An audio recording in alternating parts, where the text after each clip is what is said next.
Chilli chicken তো আপনারা বানিয়েই থাকেন। এইভাবে একবার ড্রাই চিলি চিকেন বানিয়ে দেখুন। রুটি, লুচি, পরোটা বা যেকোনো রাইসের সাথেই খেতে পারেন। অপূর্ব লাগে। প্রথমে এর জন্য ৭৫০ গ্রাম চিকেন নিয়ে তার মধ্যে ২টি ডিম ফাটিয়ে দিলাম।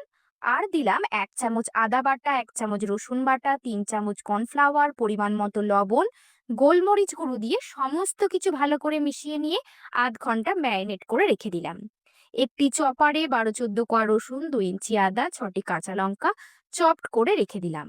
কড়াইয়ে তেল গরম করে ওই ম্যারিনেট করা চিকেন গুলোকে দিয়ে উল্টে পাল্টে লাল লাল করে ভেজে তুলে নিলাম।